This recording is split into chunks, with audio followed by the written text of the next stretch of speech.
Let's armchair quarterback it, as you like to say here, for a few minutes. Sting, coming into this, had a couple of matches and angles with Flair that set this matchup. And meanwhile, Luger had teamed with Wyndham to win the tag belt, setting up the Wyndham heel turn, joining the Horsemen. But then Luger decides the chase for the world title is the right spot for him, and that runs the rest of the year. Meanwhile, Sting goes back down the card to working with guys like Mike Rotundo for the TV title after this. And it just seemed to me as if Crockett has failed to capitalize on the momentum they built here with Sting this night. I get that maybe the plan going into this was the Luger, Flair, angle and feud and run, but having Luger, just kicked out of the Horsemen, I get that that's natural. But when the match comes off like it does, do you think if they would have pivoted to Sting and Flair as opposed to continuing with Luger for the rest of 88, it would have resulted in bigger business? No question.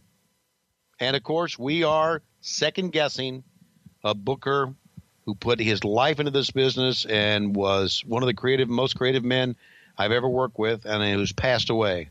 But being an armchair quarterback, this match should have began a Flair and Sting run. Yeah, and in my opinion, Clash of the Champions was really Crockett digging his heels in and just saying, we're going to compete with them, damn it. Yep. And they go back to Greensboro, and they give them what they want. Everybody digs it, lots of ratings and praise.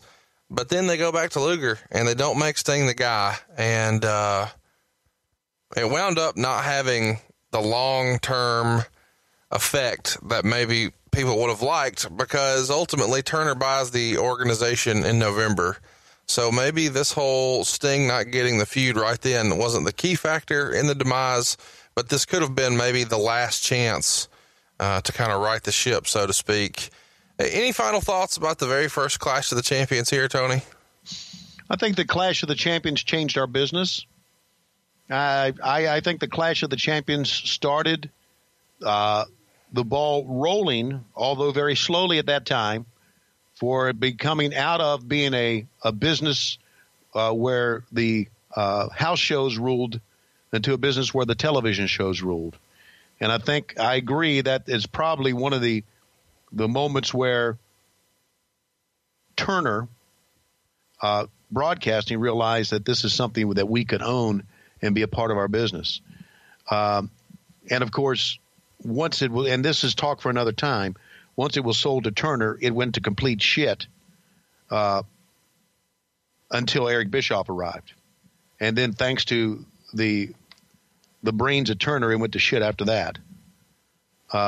So it was a landmark moment in Jim Crockett Promotions.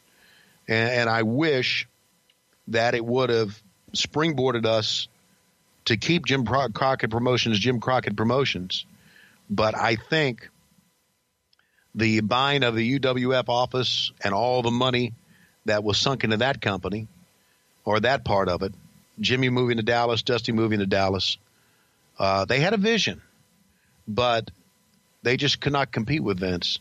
And the sabotage of Starrcade and losing all the money that we lost that time had really cast the die cast for Jim having to sell his company. I don't know if a run with Sting as a guy would have pulled us out or not. But we sold the company, and I say we because I was part of Jim Crockett Promotions. We sold the company to a bunch of turds, and I decided I didn't want to work for those turds, and I went to work for Vince, and a year later, I went back to work for the turds.